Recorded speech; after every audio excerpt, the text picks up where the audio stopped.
Hello and welcome to the RWBY podcast. We are talking about Volume 5, Episode 9, A Perfect Storm. I am more machine than man now, Mediocrity 4. Escaping from Tarkov to this podcast, it is me, high-powered, and this episode, for me, it's a mixed bag. Well, we knew that Blake couldn't have more than one decent episode in a row, and boy, were we proved right this week. Jesus Christ, Blake, you suck. But at least I got exactly what I wanted out of the bandit scene. But I need some wine to drown. Last time was to celebrate. This time was to drown out my sorrows of Blake sucking. So hello, darkness, my old friend. It's great wine, though. Not gonna lie. Oh. And I'm drinking my roommate's rum. Yeah. He ain't gonna drink it. And I am bracing myself for sitting and talking about an episode of standing and sitting and kind of fighting, but not really, and talking. That's pretty accurate. Pretty much. Okay, so the worst thing about you are Robert, by the way. I am Robert, sorry. Yeah. Yes, The worst thing about this... Sock is out at the dry cleaners now, and one of us forgot to pick him up. Yeah. And I couldn't think of any good puns. No sock puns today, unfortunately. We really could use them today on this episode. This volume's this volume's getting depressing as fuck at this point. I'm really not happy. I'm gonna sock it to this episode and say that these last few weeks I've been more excited for Dragon Ball Super on Saturdays than RWBY. I'm more excited. I don't know if that's because RWBY has gotten bad the last few weeks, or if Dragon Ball Super has just been really, really good the past couple of months. Really, ever since for me, ever since that Roshi episode in the Tournament of Power, Dragon Ball Super's been pretty on point. I've been getting pretty excited for My Hero Academia's manga. I've been really excited for Grand Tour on Amazon Prime. Oh, fuck yeah. Oh my god, the first episode was better than every single episode from the first season combined. I'll be honest, I liked the first episode of last season just because it was a big middle finger to the BBC. But, it was. And the Porsche one, most importantly. I do still remember that the Porsche won, because Porsche always wins. Well, they are the winningest team. They are the winningest model in motorsport, or winningest brand in motorsport. But no, I mean it was better because the last season was so scripted and they tried way too hard. And this episode was literally just them being stupid idiots, like on Top Gear, but with way better cinematography. That's all this was, and that's what we always wanted from the Grand Tour versus Top Gear. So it was great. And it was perfect because the Guardian just spent the entire review talking about how sexist they are, so you know they're back on point. That's how you know it's a good episode. When the Guardian is reaching even lower than the Guardian usually reaches. Oh, I like how they dropped a subtle red pill where it's like, or the Saudis caused a bunch of planes to fly to the Twin Towers, and then the United States attacked Afghanistan, Iraq. Yeah. And I'm just sitting there and I see that and I'm like, You're not wrong. That's a subtle we had a RWBY episode this week. So to this episode, there's a bunch of talking that goes on. We learned for one that the villains seem to be extremely incompetent and overly eager to trust. Yeah. Just not each other. There's a lot of anime bullshit that happens this episode. I feel like they've watched too much of the seasonal anime and they're like, we need to mimic this. And the thing is though, whenever you have a season of anime with anywhere from 20 shows, give or take 10 north or south, generally speaking, most of the shows are going to be trash, and there's only going to be one or two diamonds in the rough. So that's what Sturgeon's law is. That Sturgeon's law. That 90% of anything is 90% of everything is crap. Yeah.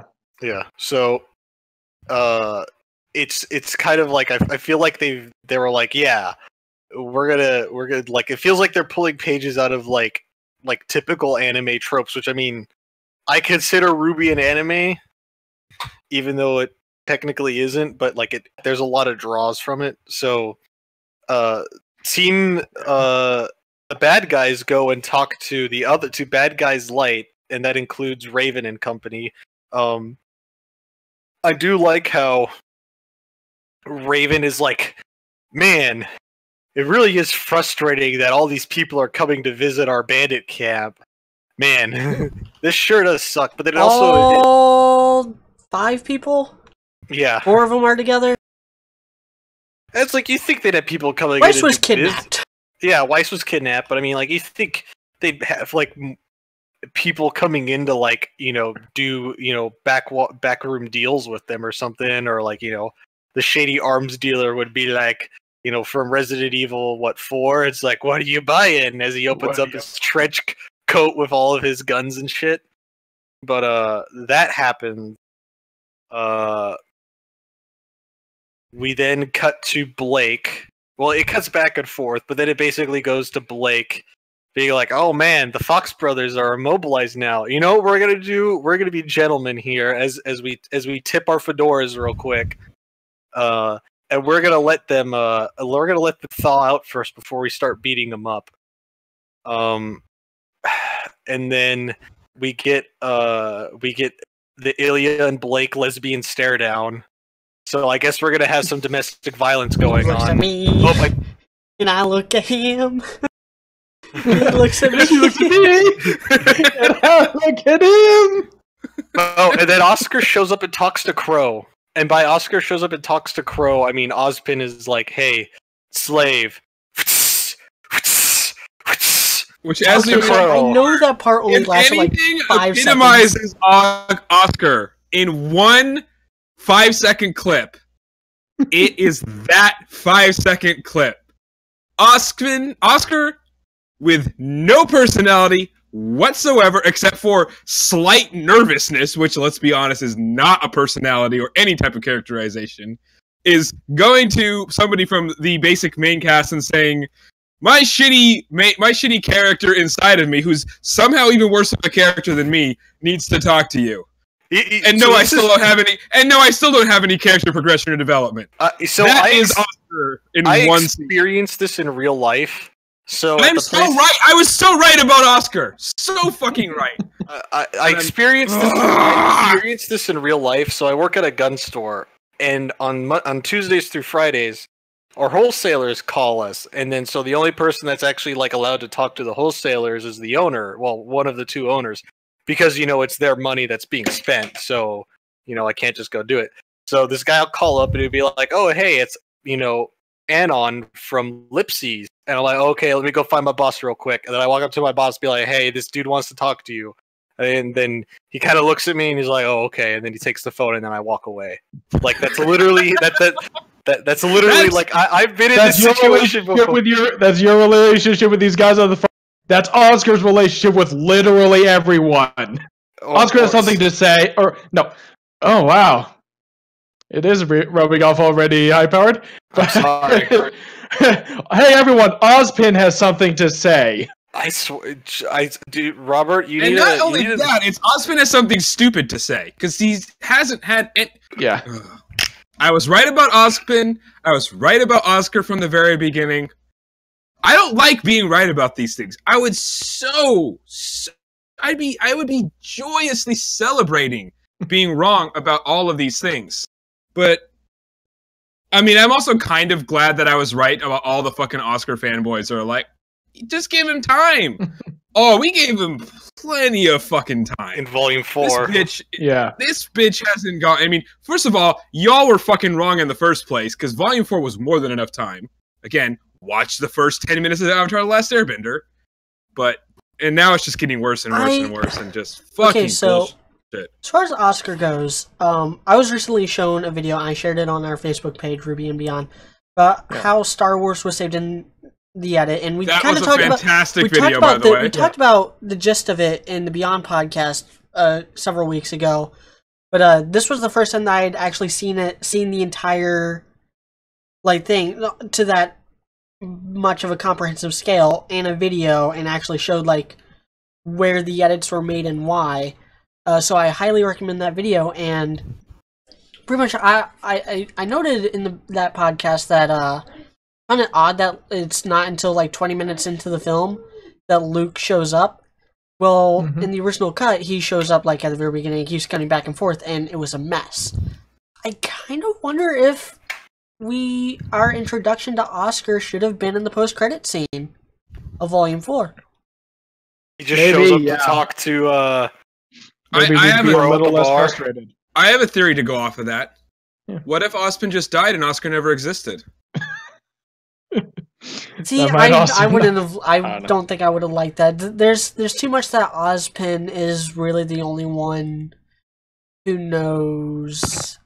They should have just stuck him in Crow's head. I would have liked that. Okay, I would have dug that. Or no, the best one was Ozpin being in John because John would challenge him. That would have been by far the best one. I would have liked that too. That I would have been okay with. Yeah. I would have been alright with Ozpin wasn't going to go anywhere. Nobody thought he was actually dead. Yeah. Yeah, I mean, that's true. I can't really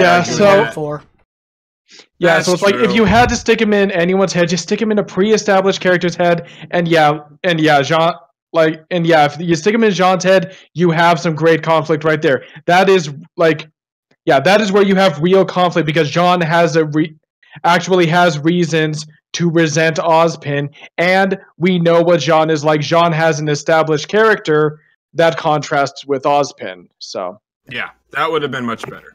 So let's talk about what we learned with Raven and Cinder's talk. So I will say, so to me, okay. So the most important thing that we learned is that Dr. Watts is actually a doctor. You know, no surprise or anything. Yeah. He used to work for Atlas. He also built robots. He maybe could have been like head big swinging dick along with the other dude at the end of Volume 3 who clutched his fist angrily as Papa Polendina. Whenever Penny Papa died. Polendina, yeah. And so yeah. He could have been I jokingly say he was Dr. Mangling a little bit too hard and that's why he was thrown out. Man, that's I will say frightening. Yeah. And I will say this, it does seem like I think it was You Media that said that he's a non-combatant, and right now it does feel that way. And I will say this, I do like he'd be more interesting that way. I want to see. With that in mind, like the way that he handled this scene was pretty, I guess, ballsy of him, up and saying this is a one-time offer that you really can't refuse, and telling Cinder, I'm not going to stick up, I'm not going to stand up for you, not being a combatant and being able to stand up to these badasses like this, that's actually pretty impressive, and so I like that. But, and I mean, it felt like, it honestly felt that Watts was trying to play the good cop while Cinder was doing a very bad job at playing the bad cop, if that makes sense. Maybe. She was just playing her normal smug self. I like how Raven immediately shuts down both Emerald and Mercury, and then disses frickin' Cinder in one go. Okay, so here's the thing, all the characters in this episode are way too smug, considering that none of them are playing with a full deck, and it's basically just a competition to see who's the least incompetent. Kind of, yeah. And we know who the least incompetent of the whole three parties is. It's Raven. Yep. I mean, that's... Yeah, I don't know about that. We'll see. So, I mean, I'm torn between Raven and Watts right now. There were definitely... Okay, so there were definitely some problems with this scene, obviously. But I do want to defend it slightly, as much as I overall think this was a pretty shit episode. The biggest problems are, Cinder's being a dumbass, and really Mercury and Emerald are being dumbasses, and Watts is also kind of being a dumbass, because even though he challenges Cinder, he still goes along with it, and it's just that is frustrating. Yeah. I think Watts knows that he's indispensable, and here's the thing, I think it was Celtic Phoenix pointed this out at the very beginning of Volume 4, when Watts and Tyrion were first introduced, said that, they basically just split Torchwick into two more powerful yet less interesting characters. And this kind of reminded me of that part in Volume 2 where Torchwood kind of made himself indispensable with the whole I've been stealing every speck of dust in the kingdom line. And so I think Watts realizes that he's the most indispensable person within Salem's crew, because he's not a combatant, because he's the science guy.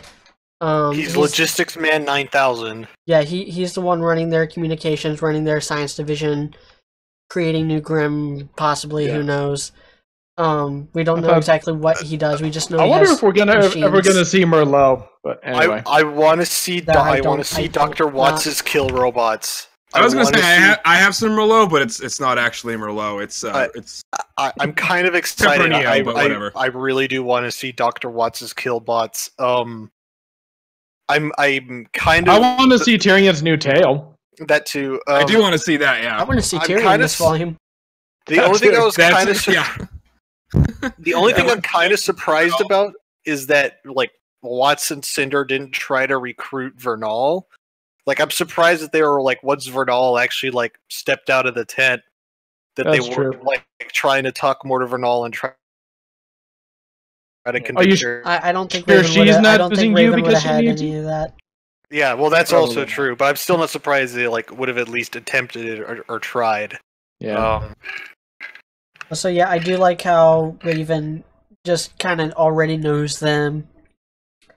And talks crap about them, and then she's like, Mercury and Emerald, you guys aren't even on my radar. You're nothing. Yeah, you're just a bunch of stooges. And Mercury. So I have a question. Who was Mercury about to try throwing under the bus? Like, yeah, tell that to. Was he? It sounded like a K sound, but it kind of overlapped with Cinder saying quiet. So maybe he didn't even have a sound. But I just hope he wasn't talking about Crow, because Mercury never actually met Crow. Yeah, it would be Weiss because she the only time they've even really been in the same room, Crow scared them off. Yeah, I'm assuming he was going to say, "Tell that to my father," but yeah, that's my guess. Is that he was going to say, "Tell that to Marcus Black, tell that to my old man," or something like that. But tell that to my old man. Oh wait, you can't. I killed him. But who knows? Look at how edgy I am. I'm an anime character. I think that's a good time. I killed my dad. To kind of talk about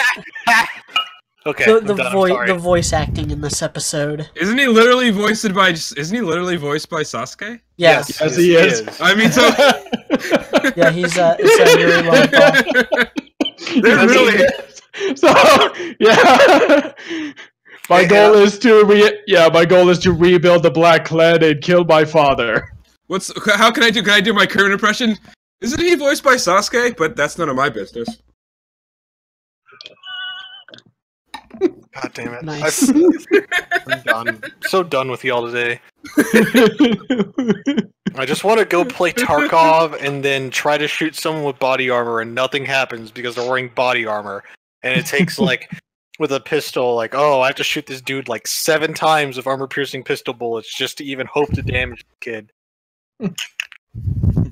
So, I just wanted to tell you, like, the voice acting in this episode was so awkward throughout the entire thing. Yeah.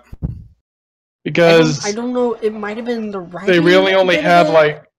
Yeah. Cinder's back on point as being poorly voice acted. That's for damn sure. Yeah, I have a feeling that's direction though. Her voice acting was better in Chibi, in all honesty. Yeah, and Volume 4. Yeah. Oh, okay. So. Yeah. But like, if they were to, but like, I feel like they should be doing that with her more though. Than like in all seriousness, when she was more vulnerable in Volume 4, that was like some pretty good voice acting. Yeah, that was interesting. That was some pretty interesting voice acting. In this, she's just a bitch with a grudge. Yeah, it's like, and it's honestly diminishing her character too. It is. Yeah, exactly. It's doing the same thing to it's doing the exact same thing that they've done to Adam. Yeah, and then Michael Jones is usually a fantastic voice actor, but a lot of his line delivery in this episode was just my god, really that was the worst line in the episode. Michael Jones' son? Or son. Yeah. Chris Sabat is the MVP of this episode, man. He's Watts, right? Yeah, he's Watts. But then again, I mean, he's been making Vegeta and Piccolo the best parts of Dragon Ball Z for 20 years? Something like that. Yeah, for a very long time. I don't think this has been... This is All Might we're talking about. Yeah. So. Yeah. And I don't he's also the best part of that show. I don't think this has been brought up too also, but Raven's voice acting has been pretty solid throughout. I don't think it's amazing, but like it's definitely like the baseline is a B. She's trying at least. It feels like she's trying, so that's at least nice, but it's still kind of Like I've had no complaints about Raven's voice acting for this entire volume. Yeah, it's clearly just her talent's not. Yeah.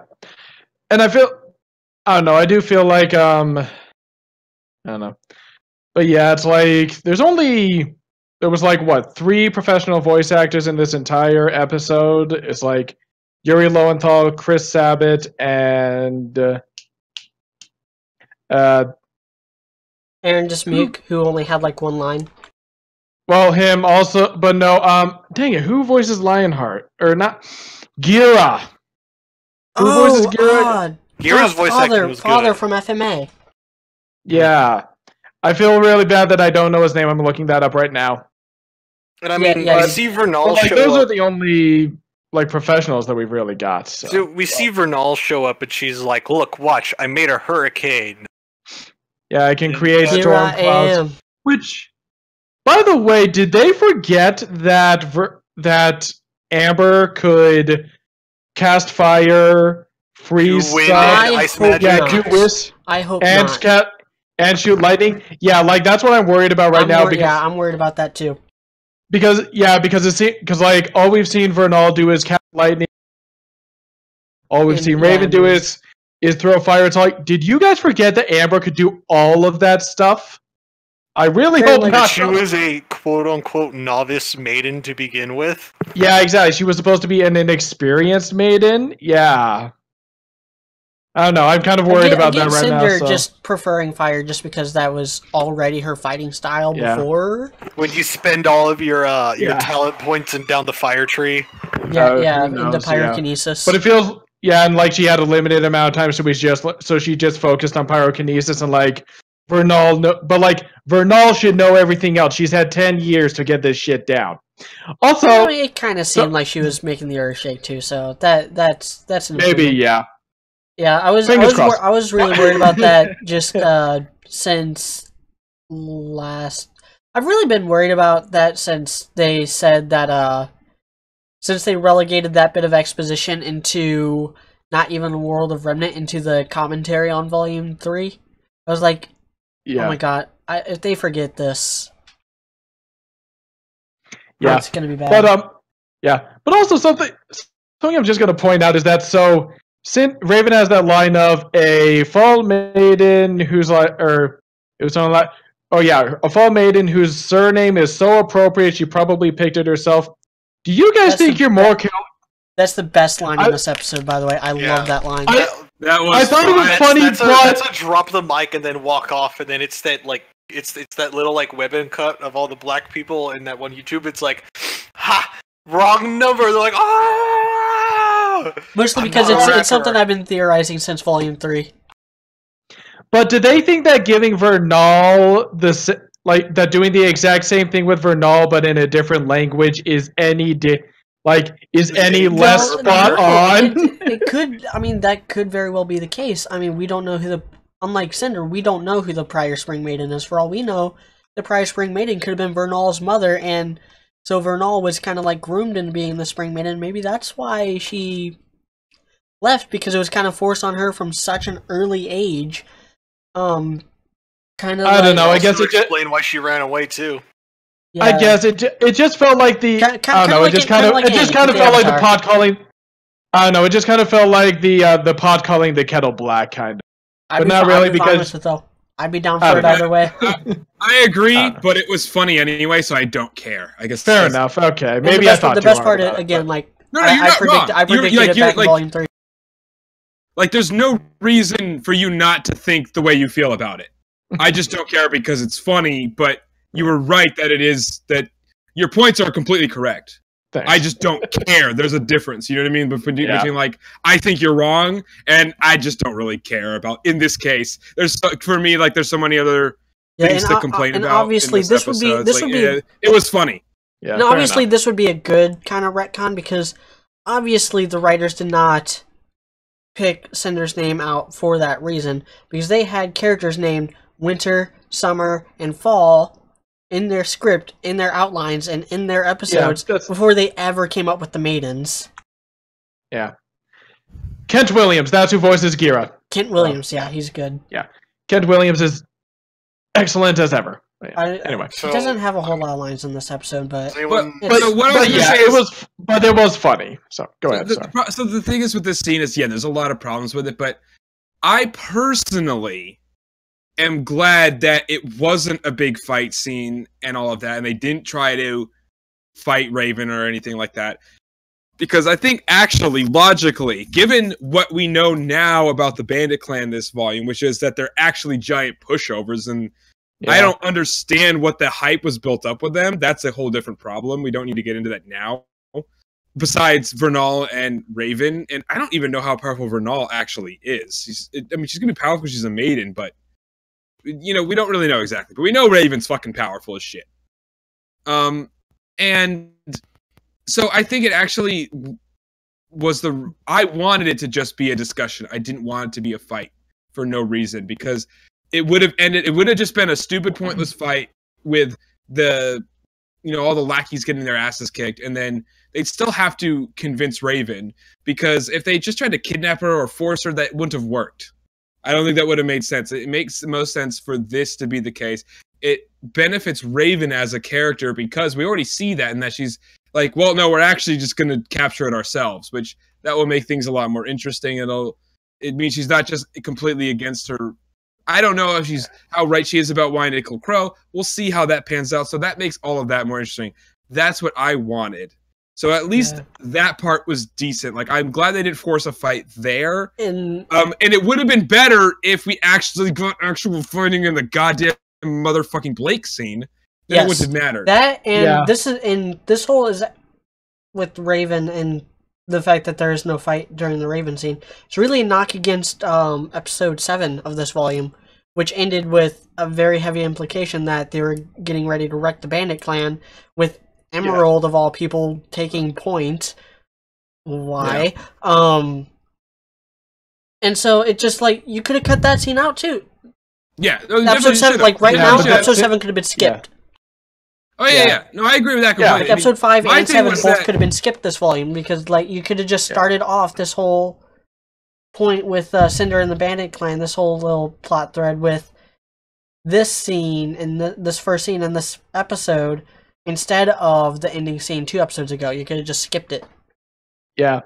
Oh yeah. My thing was that I said I wanted that 2 or 3 episodes ago is when I predicted that. So. Yeah, and I think my problem with this conversation is that it went on for too long. When Raven said, exactly. Like when Raven said, "I want you to help me kill Crow," that should have been the end of it. That should have been the end of it. Yes. From there, it feels like, because after that, it just feels like they're spoon feeding us the plot before it even begins, and it feels like that's something they've been doing this entire volume. Essentially, is okay, so next the White Fang is going to attack the Belladonna family, and then after that the characters are going to stand around and train for a while, and Crow is going to go and get help, and next the bandits and the bad guys are going to attack Crow and the others and ambush them. It's we don't need all these details. Just say this volume did not need to be 14 episodes long. No, it did not. It definitely did not. It's we don't need all the details.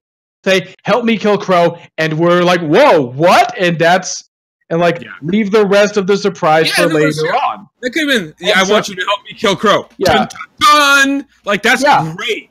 That would have been hype. Yeah, that would have been that moment of what? Yeah, exactly. That would have been that really exciting thing of wait, how? Okay, but how is this going to go down? What's going to happen?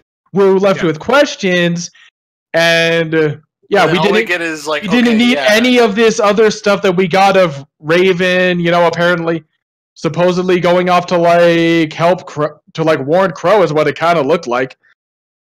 And we didn't need like this argument between the bad guys because that just makes the bad guys look really weak and stuff like that because, well, yeah, it's like, because yeah, they're showing weakness in front of someone they can't really trust there by arguing amongst themselves. It's all like, oh, so that's who I can play against each other to get my way. Gotcha. Good to know.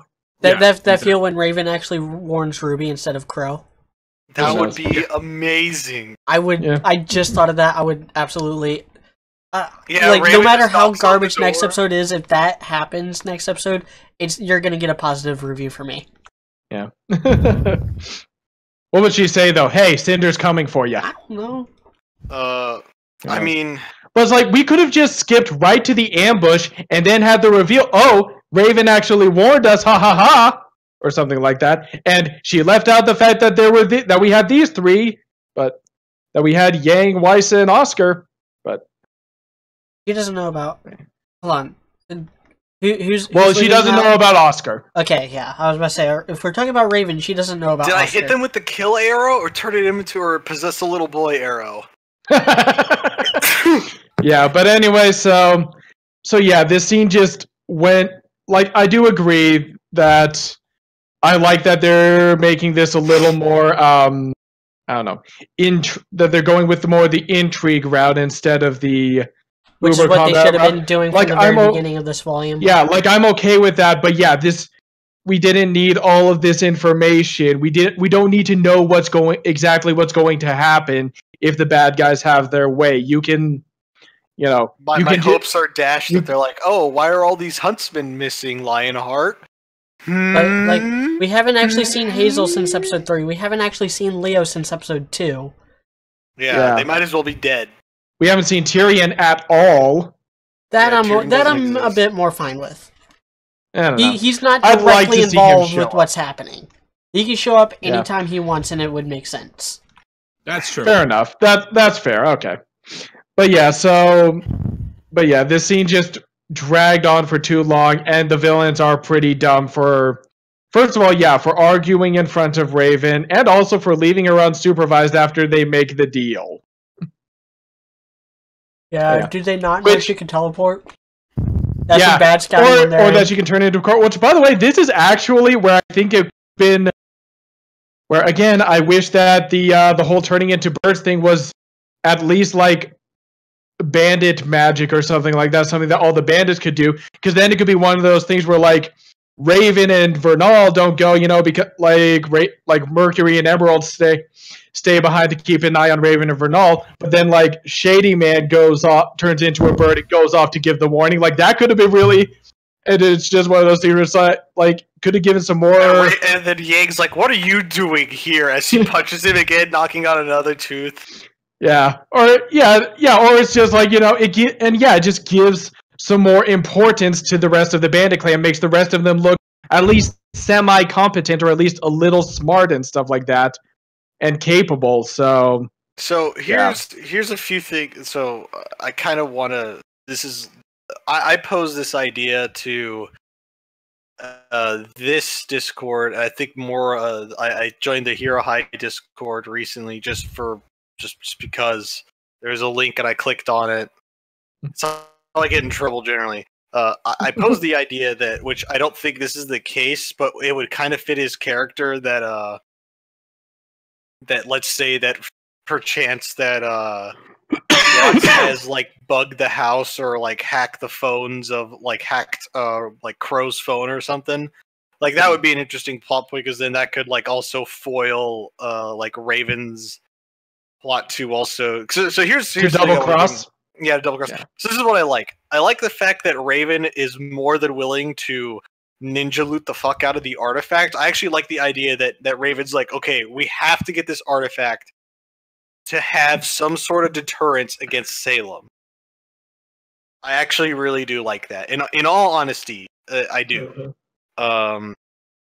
So going back to Watts, like, there's a part of me that makes you wish that, like, oh, maybe like Watts has been Watts has bugged like Crow's phone or something since it was on, since it hooked up to Lionheart's desk.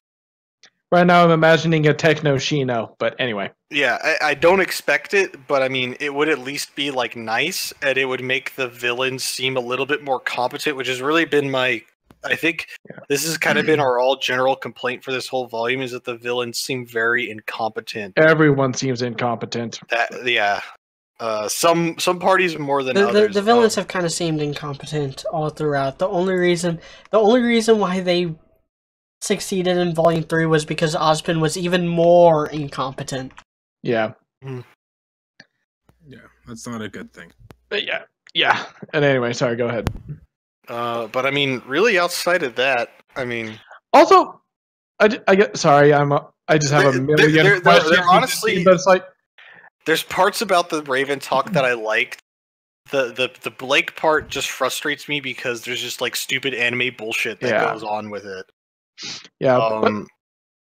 Sorry, just one more thing about the this whole Raven thing going on is that does Salem still want RWBY alive? Because like nobody said anything about Honestly, killing her that specifically, plot point never made any but sense. nobody said anything about keeping her alive either. And I don't know, it's just that whole confusing thing that's like, does this matter anymore? Does it not matter? What's gonna, like, is this gonna factor in? I mean, because I don't know. If it does become a factor, I actually think it would be pretty interesting if this current volume ends with RWBY captured, but I don't know. Yeah, that plot point seems to kind of gone by the wayside at this point. Maybe a little bit. We'll see what happens. Because I agree. I thought that would have been interesting if she did end up getting captured, but yeah, like there's a little scene like with Watts at his personal pimp mobile. I mean airship, and he's like, we're still supposed to capture RWBY, right?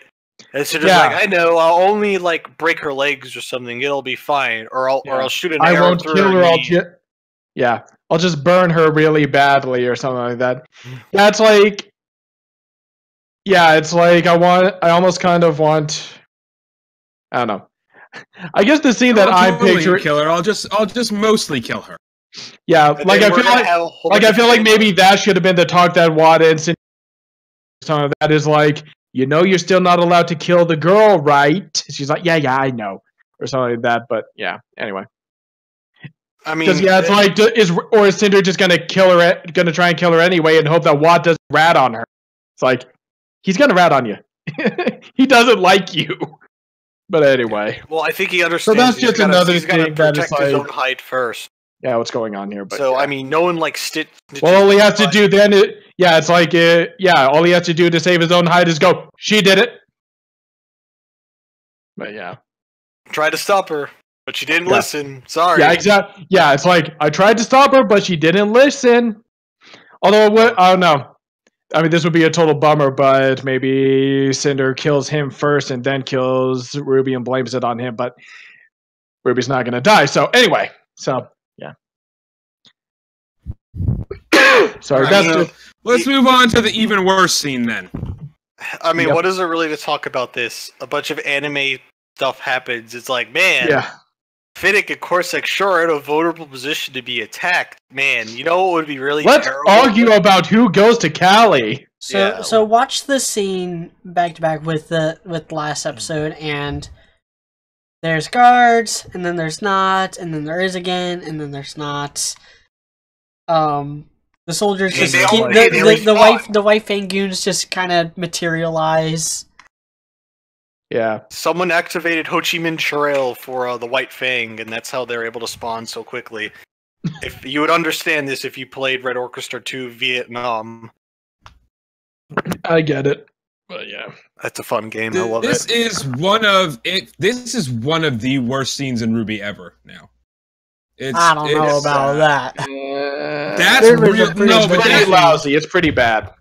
It's pretty terrible. I did like. It's like even the people that were desperate. It's like, so bad that Michael Jones is suddenly a shitty voice actor. How does that happen? He's never been a shitty voice actor ever. Yeah. It's like, when did that happen? Yeah. it is like even the people on the RWBY or like even the people on the Rooster Teeth comment section and stuff like that that really, really wanted fight scenes and stuff like that acknowledge that this was a shit fight scene. But yeah, this consolidates my mindset that they are actually afraid of animating an actual fight scene this volume. I don't know, maybe because all the fight scenes that we've had have been extremely one-sided or versus grim. Yeah, I mean, it's like true. That maybe they're scared to actually film and with how brief a this balanced was. Fight scene. And here's the thing: is that like somebody else posted this on the thing, and I agree wholeheartedly. Get the guys from Screw Attack to come bring some guys over from. Torian's way too busy. Well, with I know, but like and stuff, yeah. I guess, but bring some guys over from find someone over at Screw Attack, or just start send an intern over to work to intern with Torian and stuff like that. Learn from him so that he can then come over and do some actual balanced fight scenes and I don't know so someone posted. I just want to say this was a problem even before Monty, even when Monty was running the fight scenes. But anyway, but yeah, oh totally. It's gotten worse since his death. Okay, so oh no, it has. Well, going back to Monty's overrated, but I mean it has gotten worse since he passed. So someone posted this to the Discord and said that it seems that at least the fighting animation crew is lacking leadership. They're lacking a focused vision. They're all just kind of doing their own thing without communicating with each other, which is why we have such clustered fight scenes. And even when the writing around the fight scenes is good, and we talked about this at length in the past with the new Klavi fight in particular, where animation wise that fight scene's kind of a mess. They're teleporting everywhere. The scene where Ren is circling around the new Klavi is actually just him going this way, and then they just keep showing that same scene from different angles to make it look like he's running around the new Klavi. Stuff like that. Yeah. Trying to cheat the camera, and it just makes it look incoherent, even though the actual scripting, what Miles and Carrie did for that fight scene is excellent. And you're getting a little bit of that here too. Not so much, I think, and I think a lot of it has to do with how brief the fight scenes in this volume have been. But it's the best fight scene we've had was Weiss versus the Lancers. Versus the Lancers, which was it was okay, and the writing surrounding it was good. It was a nice moment with Weiss and stuff like that. Other than that, the fights have kind of been, even Yang's fight with all the bandits was kind of garbage because she completely jobs out these bandits who we thought were supposed to be a big threat, and just the camera angles were weird. So and here's the main problem I think with this episode and with a couple of these last couple episodes. You could have cut a lot of the stuff out and put it in last episode. Yeah. Yep. You could have made last episode a 20-minute episode and then just completely skipped this episode, and you could have done the same thing. You could have cut a lot of fat out of the middle of this volume and restructured it and had 10 to 12 really solid episodes. Need 14 episodes. It's not like last volume. I don't think the worst part about it is this volume seems like it would only need 7 episodes with how much content they're giving us. Actual content. Kind of, yeah. Yeah, last episode, there's only been 2 episodes in all of RWBY that have been skipped. That you're not gonna get anything out of it whatsoever. There was Volume 3, Chapter 2, which was New Challengers, which was just the Juniper versus Bronze, and then the Sun versus Indigo fight. And then this volume with the Episode 5. And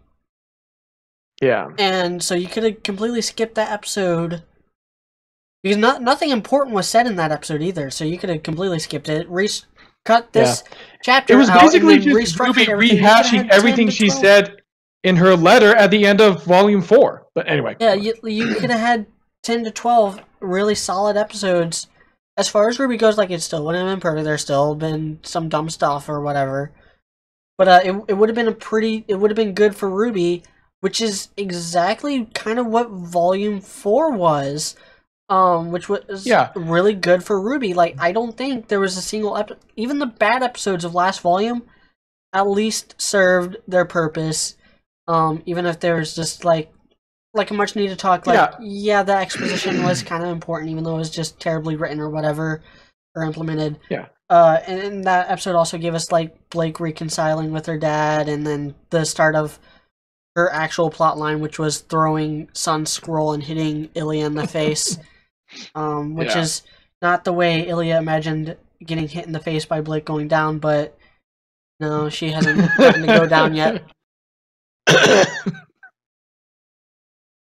We know what you're trying to do. It's not fun. Okay, it's a little funny. It's funny to me. Fair enough. Oh man. But there will be. I will have a video out, kind of like my Volume 3 versus Volume 4 comparison. There will be a Volume 4 versus Volume 5 comparison. And here's the biggest thing is that, and here's the biggest difference that I'm noticing between Volume 4 and Volume 4. Like, there wasn't a whole lot. Well, first of all, the action was actually pretty well spaced out across things. Like every, 2 or 3 episodes, you got a fight scene. Like that was pretty decent. But Volume in between those Volume fight 3 scenes, kind of spoiled us with fight scenes, because there's fight scenes in all but one episode. Yeah. But in between all of those fight scenes, there was stuff happening to characters. Like you said, there was the characters were changing. We were learning new things. Something was being accomplished. This volume is just constant, endless exposition after exposition. It's just a bunch of news. It's just a bunch of Ozpin being an idiot and people talking and spoon feeding us what's going to happen when it could just happen. And so, and it's not, and it's boring. Volume 4 was not nearly this boring. It would have been so much better if all the lines would have actually met at the Bandit Clan instead of at Haven during the big final assault, that we might not even get this volume. I'll tell you what. I'll tell you this volume. I'd have even taken more training scenes, honestly, for this volume. But anyway, I'm still waiting for Jean to chew out Ozpin. This volume is so bad that I just don't even care anymore. Like, I'm bored. We can honestly end right now. We can end right now and be done. That's how bad this volume is. That's how bad this episode is. That's how bad everything's been lately. Besides, last episode was decent, but then after last episode being kind of promising, we get this bullshit. So it's like, what else do we have to say about this? It's bad. Everything's bad. This show sucks right now. It's a crap show. I feel I'm not excited about anything anymore. I haven't even mentioned Renora once this episode, this podcast. I just don't fucking care anymore. They're not even in this episode. I might leave either is RWBY. Video game. I just don't care. Like, it's dumb. Renora's barely been in this volume, honestly, which is another thing that is like. I'm kind of fine with them getting. I'm not. I know you're not because Renora, but as far as just the story structure goes, because we got Black Sun, and I'm happy we got Black Sun. I would have complained about not having some Black Sun too. That's my point. I'm talking about this. I'm talking about this volume as a whole. Follow up with it. Yeah, this volume as a whole, Ren and Nora got a lot of focus last volume, so I'm fine with them taking a bit more of a backseat this volume. I'm not fine with taking a backseat is RWBY also not being in this episode. Yeah. Or what was she in last episode? Yeah, because last episode she had was the Alone Together, the oxymoron. Yeah. Yeah, people were bitching about that last volume. And this time it's not even Jean, and this time they can't blame it on Jean. But so here's my real issue that I feel. Well, I don't think it's an issue per se, but this is just what I feel is in the water. Is that I feel like with what this is leading up to, I think they're like, okay, we're gonna try to do another end of volume. Okay, 1 second. All right, there you go. Okay, so I feel like they're trying to do. Thank you. I feel like they're trying to do repeat the end of Volume 3, but I'm worried we're gonna get the end of Volume 2 instead of Volume.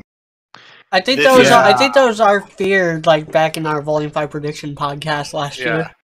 That's becoming more and more clear. It's starting to. the way they're dragging everything out, yeah, it's starting to feel more and more like they're just dragging. Yeah, like we're not even going to get this attack on Haven this volume and stuff like that, which is like, are you guys stupid? Like the volume will end with the ambush, and it's they just glaze over like the White Fang attack, which is supposed to happen at the same time. Yeah, it's like it's like Miles, carry every we don't need every you don't need like every arc to be three volumes and stuff like that. We'll be happy with 2. But anyway. And then the other thing is too is all over again. Anyway, sorry. And the other thing too is like with Blake being a month behind everyone else though, we haven't gotten any indication. I mean, there's a small part of me that wishes to like hint like some of the characters who would like know what's going on in Menagerie, like maybe it's Cinder and company knowing like what's going on, like like they could make a line where it's say like, it's like Adam wants to attack, but he's like something's holding up his attack. He's waiting on for something to come in or something like that. Something of that nature. I kind of wish they would give us like little like take advantage of the fact that the shit like for the main cast outside of Blake, everything's happening a month before them, and we don't know like how far behind. Like it's a month off. It's roughly a month is what Blake is behind everyone else though, and they could honestly take advantage of that if they wanted to, and like tease stuff for Blake's arc with just like a few like random drop lines. But I'm legitimately worried that we're gonna get a Breach ending to this volume. Yeah. Versus a volume 3 ending to this volume, which I feel like they're aiming for a volume 3, but in actuality, they're going to give themselves a Breach ending. Yeah, and I take a little bit of solace in knowing that there are 5 more episodes, and it's taken I take a little bit of comfort in that, and like the entirety of the ending of volume 3 only took 3 episodes, so maybe there's hope, but I don't know. Yeah, I'm currently having those fears and anxieties too. And kind of just going back to what I was saying earlier about how, why I would like a little more Renora here is just because right now I want anything but more talking and stuff like that. Like anything but more exposition. I want people punching other people. Yeah, I want Jean to deck Oscar in the face. I want it's like yes, please, thank you. Yeah, I will take that over Renora making out. I'll be honest. I'd rather that would be even better. It would. This volume would have been so much more better if they did what we predicted and what we were hoping, and Lionheart actually sent Team Ranger on a wild goose chase. That's something. It honestly would have been better. I feel like that's something we need to do. Like at the end of this volume, all their scenes are actually like still out in the world. Out in like random villages or whatever, fighting Grim, and then also having like these exposition scenes. You keep the exposition scenes, but now the location and context has changed to where they're having these discussions while out on this mission, and that's how. And they still meet up with Yang and Weiss accordingly because Crow is keeping track of them or whatever. They could still have all the training stuff too. It would also training in the field. It would also I just bring back something that I said before. This is why I said Ospen should have died for good. Because honestly, I'm not kidding. If it wasn't for Ospen being alive, we would have what you're saying. Yeah. Because they'd have to figure things out. Or if he was in Jean's head and Jean just doesn't give up. Yeah, they would be forced to be looking for things. They'd be trying to take action. They wouldn't be sitting at home. I mean, that's what I'm saying. That's why, because they're just relying on Ospen to tell them what to do, which is the same problem they had for the first 3 fucking volumes. That's why Volume 4 was the best. It was the one volume that didn't have Ospen with the main characters.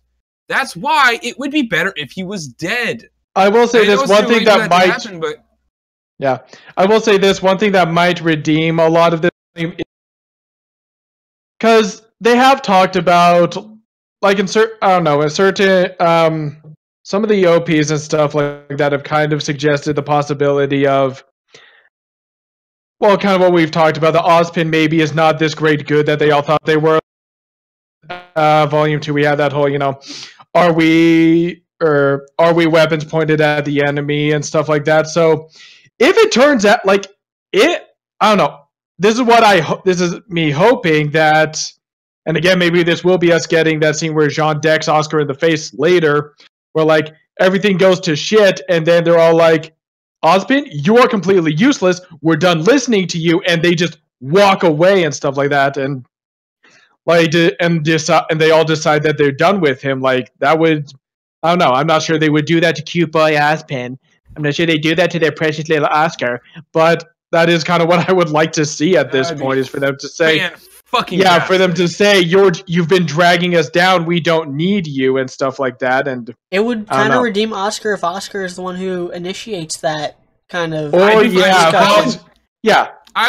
that. Is if things go down and Oscar's like, Ozpin, you could have prevented this if you just told us stuff. Yeah, you could have prevented Vale. You could have prevented what's happening now. We're done with you. But it would also be one of those things where it's like, what took them so long to figure this out?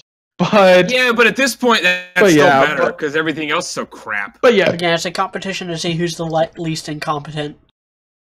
Something like that. But yeah, and so that's pretty much where it is right now, and that's not a good. But yeah, that's my. I don't know. Yeah, that's my frustration right now. Is just that. Yeah, Oscar not necessarily Oscar. Ozpin continues to just drag everyone down, and well, that's the problem with it. Is Oscar's crappy, and yet he's not even the worst part.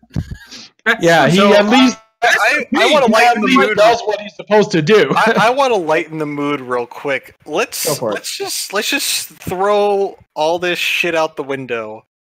And let's just fucking change gears right into like our funnest part, which is just let's just theorize a little bit. Good idea. I've got a great topic that I think we could all freaking, it seems the answer is obvious, but how it actually happens, it might be something we all have different opinions on. So let's play the game of how exactly is Cinder going to fuck this up at the end of this volume. So, if media is ready and it's prepared for it, or if you want to, I can go first. But I feel like this is a good starting point for a discussion. And I wish we were sponsored by Coca-Cola, but we aren't. Well, can I just say one more thing? I almost feel like at the end of this volume, we should look back at all the predictions we've made, look at like the way this volume actually turns out and the way things actually happen. And then, depending on how it actually turns out, possibly be looking at it and be all, okay, yeah, we actually could have written this better. Nobody is allowed to tell us we can't anymore. But anyway. I was going to say, Celtic Phoenix is already doing doing the good work and rewriting all of basically, RWBY pretty much. Yeah, he's rewriting it, whereas I just restructure it with my, what if RWBY was good?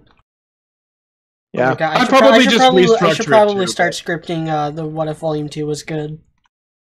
Yeah, I'm thinking about doing a lot of videos. myself. I'm glad that this volume is actually going to be over as soon as it is, because I was actually doing the math today, and I'm gonna have 3 weeks in between the finale episode and Valentine's Day to do my next Valentine's Day special. And do a bunch of scripting and recording for videos of the future. And fair warning for the viewers out there, we are getting a hiatus. On Christmas, and I'm gonna try having a video out. I'm gonna try having a video out that week. Okay. Another honest look. Not my most eagerly anticipated honest look, but the one I've had on the docket the longest. Tournament arc? Yep. Gotcha. So how is Raven gonna fuck this up? Do you mean Cinder? Sorry. A competition to see who's least competent. Who's gonna screw up first? Is it gonna be Krillin or Vegeta? Yeah, who's gonna fuck this up first? Raven or Cinder? But anyway. I don't know. How is Cinder gonna fuck it up? I think the White Fang's gonna fuck it up, to be honest. Adam will fuck it up, maybe. Their whole plane is riding on Adam's leadership, and he's gonna I honestly, that's the Bulma. Why not both? Right there. And his his spiteful power trip. Yeah, that's the real question. Who's gonna fuck it up, Cinder or Adam? That's my guess. I'm going no joke. That honestly seems like if Adam figures out that the because I would assume that Adam has ordered Finnick and Corsac to kill the Belladonnas and capture Blake. So, yeah, it's just that's just his spiteful power trip. Let's be honest here. I don't know if Miles and Carrie realize it, but it's basically just a spiteful power trip. Like, no joke. I honestly would prefer. It would be like the example of it's like, okay, it's the whenever it would be like at the end of the Game of Thrones, whenever the Knights of the Vale don't show up. Mm-hmm. Oh yeah. And so the irony of this would be is this whole ending part could on multiple levels fail dramatically for the bad guys. And I don't know, the problem with this is that if it fails for the bad guys, it could fail in such a way where like we feel kind of cheated on it. Because the bad guys have had like the upper hand and have seemed to be the most competent for like pretty much all of RWBY. Considering, even though there's like obvious like shenanigans going on, but I honestly wouldn't mind where it's like where Adam just postpones the attack because his plan of because they're all out looking for Blake. Yeah, because they're all out. Yeah, he's gonna be like, no, we gotta go. We're going back to Mistral, so we're going back to Menagerie so we can capture Blake. It's like I wouldn't object at this point. Also, that is another little detail. Like, can't remember. I think it was in this episode where they're talking about Hazel and Adam arriving in Mistral. Aren't they already in Mistral? Yeah, Isn't that where Sienna Khan was? Like, didn't they straight up say that they were in Mistral when that happened? Yeah. Is that what they said? Wow. Yeah. Yeah, Sienna Khan's, and they even said you're going to Mistral. You're going to Mistral to Adam. Remember, they said the same thing. Yeah. Yeah. That's what. But did they say in this episode that they're not currently in Mistral? They implied it by saying that they're waiting for Adam and Hazel to arrive in Mistral. Oh, that's dumb. Man, those timelines sure are a bother, aren't they? We need a counter for that. Every time we make fun of that, yeah. So like, okay, let's every time a timeline is brought up in the series, I die a little inside. Okay, let's just storyboard this out. So because someone has to. So Lionheart calls. Okay, so let's assume that Raven shows up and warns Crow about the attack on Mistral, and then also that Lionheart's a traitor. Crow then gets a phone call from Lionheart, be like, "Hey, B, I need you to come up here. Be real quick. Don't want you to be a dead ass. I gotta talk to you." And then Crow's like, "All right, let me just get some vitamin B in me because I'm a raging alcoholic because I got cuckolded by Ty," and then they all show up, and then they're like, "Okay, we're gonna ambush you guys." And obviously, Raven's gonna be like, "Okay," it's like, "We're gonna ambush you. We're gonna pretend like we're fighting against you initially, and then we're gonna switch sides." But then she obviously is gonna try to ninja loot the relic in the process too. Also, yeah.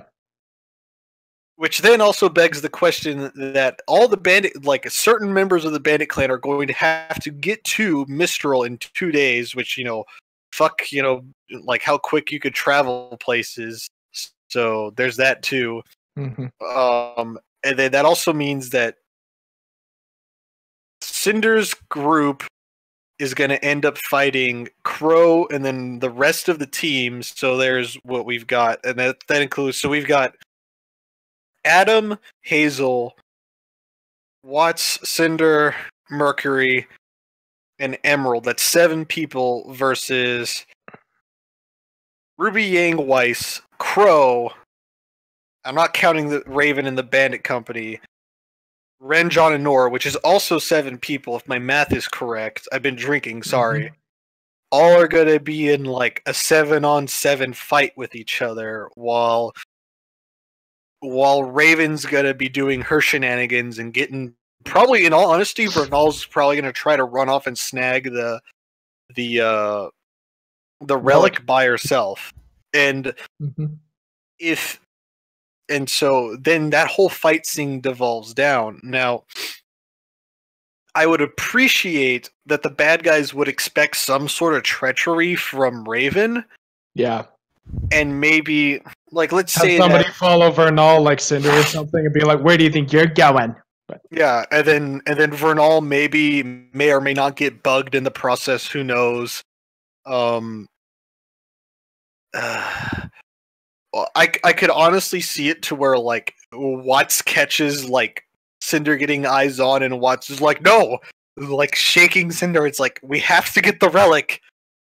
Don't do it. I know you want to, but please. Yeah. We gotta focus on the mission here. Yeah. And so... And then even in that circumstance, there's all sorts of things that could go wrong with that sort of fight too. Also, like, we don't know how dangerous Hazel is. We also don't know if Tyrion's going to show up again too. Also, Watts could have all of his killbots rolling around, just wrecking shop too. Also, I honestly hope that Watts is just like, someone's about to start fighting Watts, and he presses a button on his scrolls and runs off like a bitch, and then like a whole bunch of robots just burst in through the windows. I would love that. Yeah. Like, I want that to happen. And they're just like crazy death machine. And I mean, like, really, that's it. Like, in all honesty, like, there's the 2 main ways that this plan could fail. Is that Cinder loses sight of the actual objective in trying to attack RWBY, which RWBY is both a Deus Ex Machina and a MacGuffin at the same time of her Silver Eye powers. So there's that too. Adam could simply just not do the attack because he's going to be too busy trying to get Blake. Blake, for all we know, could be showing up at around the same time with the reinforcements from Menagerie too. And they're also, like, I would assume that the time that the traveling for them would be really convenient. They'll just be like, we're just going to boat everyone all over there real quick, and it could be no issue. And so, I mean, there's all sorts of different ways that, like, this could end badly for the bad guys, which, yeah, I say that, and you could consider it. Well, the breach was retconned to be something even worse than what it actually was, though. But the breach technically was a failure for the bad guys. That's what this kind of brings me back to what I'm worried about. Is they're trying to go for a Volume 3 style ending, but I think they're actually going to end up with a Volume 2 style ending. Yeah. And who knows? They might do the ambush in like the next 2 to 3 volumes. I mean, 2 to 3 episodes. So, I was gonna say, I hope not. And then we got to figure out too. Like, also we got to understand, like, how is Crow gonna react to his knowledge that Lionheart's betrayed them? Is he just gonna like run up straight to Lionheart and be like, "You betrayed me," blah blah blah blah blah blah blah. Maybe he tries to be subtle about it, have a drink with him, and be all like, so. Yeah, we've been with Osbit, and like try to guilt him or something like that and stuff. Who knows? So I mean, that's kind of like like me kind of putting it together in my head. But if y'all have any thoughts or opinions on how this could get thrown under the bus for the bad guys, or just in general, like, I'd like to hear it. Yeah, I have a thought. Go. I don't actually give a shit. I'm not gonna lie. I don't care anymore. This episode, like, this is the episode that fucking broke me. I don't care. Like, I don't know what they're gonna do. I mean, I've been right about a lot of the predictions I said. I've been actually decently right about things I said I wanted or whatever.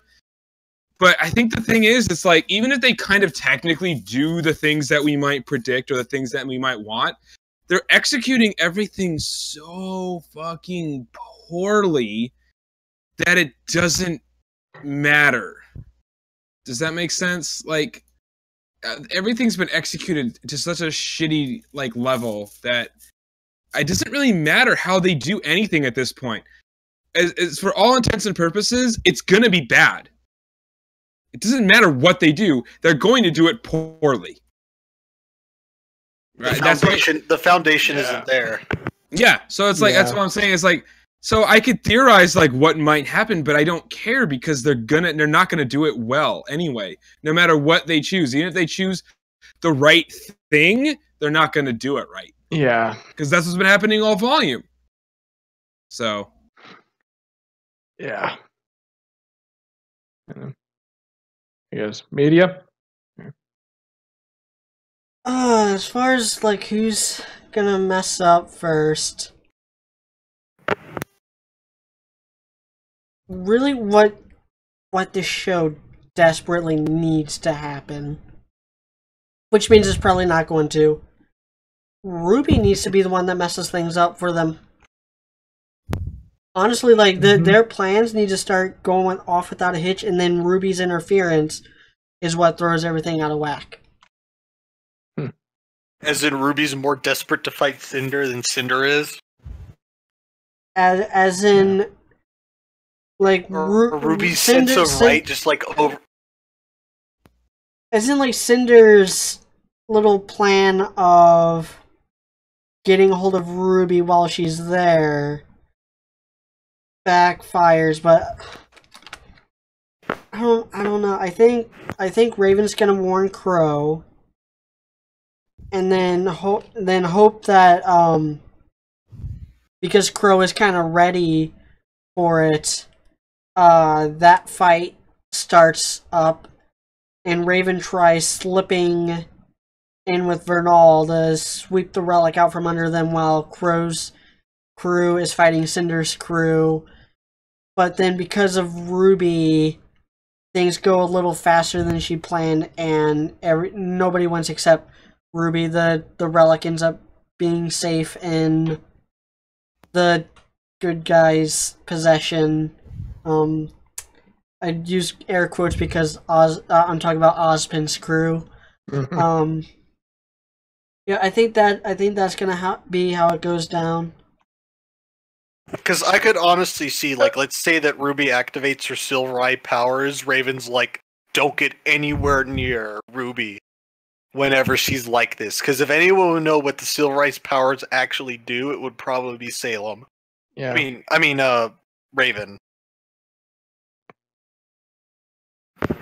I think something I could see happening, kind of along the lines of RWBY messing it up, actually, is that maybe she tries to use her Silver Eye power, like she, all confident that her Silver Eyes are going, like she goes in and tries to fight Cinder, thinking that her Silver Eyes are going to solve the problem, and they don't. Like, nothing happens. She's like, why isn't this working? Silver Eye powers, go! Silver Eye powers, go! What's going on? Why isn't this? And meanwhile, she just gets totally beaten down, and Cinder's like, ha! Wow! Salem thought you were getting... Gets like, bodied by Hazel and Watts. Yeah, RWBY just gets completely beaten down and stuff like that, thinking her Silver Eyes are gonna solve the problem, and they're completely failing. Also, this can possibly be a way to make Ozpin the problem, because to make Ozpin kind of the one who fucks up because he didn't train her in this when he should have. And I would say that possibly RWBY, like kind of like what we talked about, possibly RWBY gets captured, or I don't know. This, I really don't want. I don't know. I really don't want any more members of Team Juniper.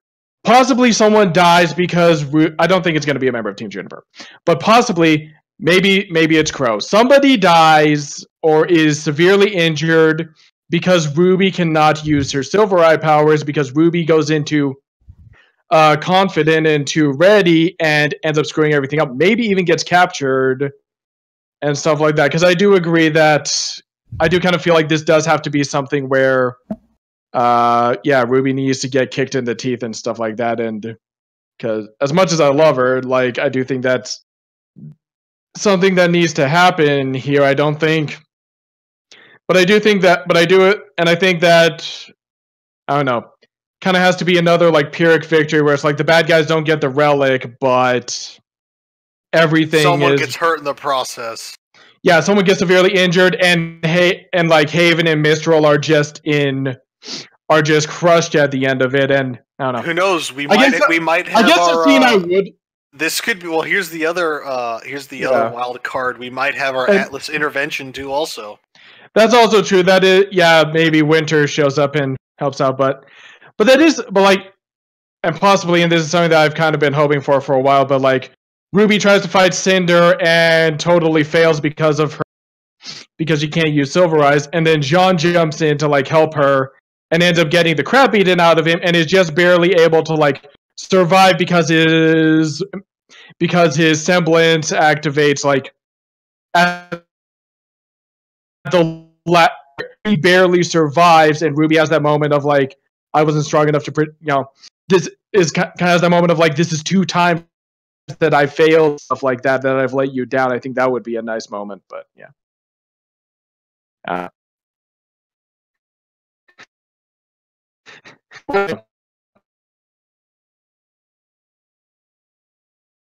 What's going?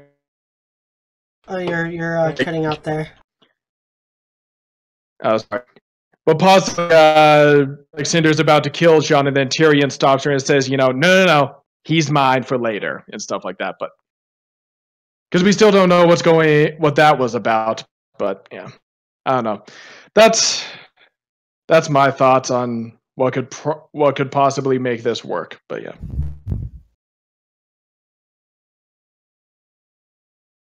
But kind of like Dude said, like the foundation is there. So like, if Jean does turn up and help out and stuff like that, and has some moments, it's like, oh yeah, you're here. You've been gone for, but you're here again. Yay! But anyway, then again, that's kind of what they did in Volume 3 too.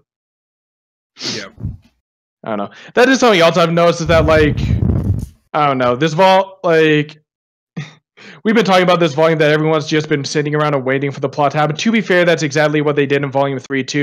They just covered it up with fight scenes and stuff like that. So, but anyway, so yeah, this volume. Well, that's the main reason why Volume 4 is the best volume, is because it's the only volume where they're actually actively doing stuff. Yeah, where every episode actively does something that pushes things forward, where the characters are having moments. Yeah. In the words of Fatman Falling, do! D-O! Do! Yeah. What do these characters do? Volume 4 is the only one where that answer is, like, actually apparent, because they're walking and progressing and going through character arcs and dealing with family issues and dealing with mental issues. They're actually dealing with stuff. Yeah, things happen. Yeah, even when there weren't these big action scenes in Volume 4, shit was still happening. Yeah. Yeah, are we done? I'm done. Yeah. That's for sure. I can tell you that I'm done right now. Hoping for a better episode next. Yeah, hoping for better next episode. I just don't care anymore. I'm ready. I'm so ready to leave. Yeah. I have eaten like half this bag of gummy bears.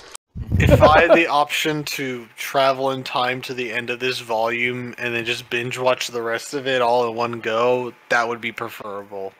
Yep. I think honestly, just from skimming through these episodes while editing, and getting screen grabs, I think watching it, like binge watching it, would actually make it worse. Well, it's not to make it better. It's not to make it better. It's just to get it the fuck over with. That's why I would do that, to be honest. So it's not. Yeah. It's definitely why can't they work on a Netflix? A lot of the messy structure shows a lot more when you watch it. When you binge watch something. Yeah. Which is why I'm going to say this again. Like I don't think I've said it about this volume yet. I said it several times last volume.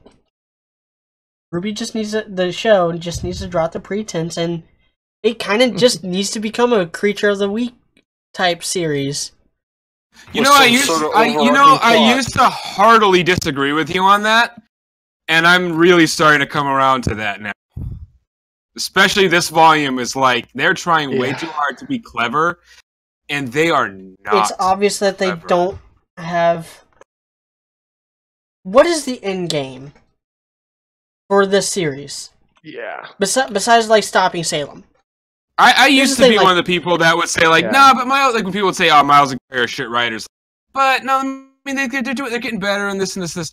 Nah, I'm one of those people now. Like, Miles and Claire are shit writers. I think in some ways they are improving. It's just with this volume, they don't know what they're doing because all they had... like we talk about this with George Lucas. We talk about this with George Lucas a lot. It, yeah. Where he has like a couple ideas, but it's not enough to fill out an entire movie, or in this case, the ideas that they have just isn't enough to fill out an entire volume of a TV show, or even 12 episodes in Volume 2 and 3's case. Especially Volume 2. Like I think this volume is still better than Volume 2 for the most part. Especially since this volume started off so strong. Those first two, even though the first three episodes, like the third episode, we kind of harped on, but it was mostly just in comparison to the first two episodes in this volume. The third episode of this volume was actually kind of solid for a RWBY episode, and then the fourth episode was even better than that. It really just with episode 5, it started really going downhill. Yeah, and it's gone further and further downhill for the most part. Besides last episode, but then this episode was so terrible, it's all the way back down again. Yeah, like this episode, again, like, they should have just... The Blake scenes in this, they should have cut out all the talking. They should have cut out all the talking. I missed that. It was disaster. What was it? You guys are cutting out there. Man, it was a stick shift. Yeah. Oh yeah. I was gonna make a slam on the brakes thing, like, because it was going and then it just stopped and dead in its tracks. And it's been slowly rolling along since then. But I'm kind of saying all this because I recently took the plunge and started watching Boruto, which is it's more the same with Naruto, but it's also completely different in that it is a bit more of a creature of the week formula. And I'm on like episode 20 right now, and I've been really, really impressed. I don't know why people were hating it right out the gate. Yeah. So because how dare Naruto marry Hinata? No. See that I do know people who still complain about that, and they're wrong. Those people are what we call just wrong. Salty. I've heard some people saying like, "Oh, if we didn't have Naruhina, we would." No, you would. His mother would just be Sakura. Yeah. Anyway. Yeah, I could. That's probably a good point too. Actually, yeah. Yeah. That's kind of on the dock to do a Beyond podcast with. Get Sock without me. Get like Sock and Kitty Kirishima on here and talk about Naruto. I'd like to be in that if I can get caught up. Yeah, I'm almost there. Yeah, it won't be for a while probably. I would probably die if I tried to get caught up on all that. Skip the filler. Skip the filler. The filler takes up like 40 to 50% of the total episodeage. Yeah. Didn't you say like just play the video games or something like that? Yeah, play the video games. That's what I'm doing.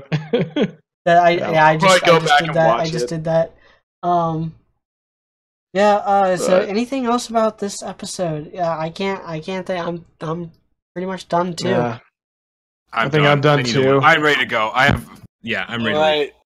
Make sure to join the Discord and subscribe to Media's channel. That too. Subscribe to my channel. I'm going to have another Tides of Glory. Tides of Glory. I'm going to have another video by our next podcast. I promise. It's going to be covering Javert from Les Mis. For you musical fans. That's an easy one. Wait, is your thing actually out now, Robert? Yeah, it is. Yeah, the thing on Ego. Oh. I'm pretty sure I have a link to it. In the last. Yeah, my video on Anton Ego is out. If you guys didn't hear, it was pretty good. .jpg. Yeah, it was. It gets weird near the end because of some of my a weird re-record thing that I had to do. But other than that, I think. But I think it turned out pretty good. I hope you guys like it. So okay, I just subbed to you. So thank you. I didn't know it was out already, so I'll watch it later. Thanks. Finals are this week. I only have like 2 more assignments to do this semester, and then I'm free. And I'll be coming out with more content for like the Christmas break. I got the Vital Festival thing coming out, or planned to come out. I might bring back MIS for a Christmas special. I don't know. I don't have any concrete plans. I don't have any concrete plans.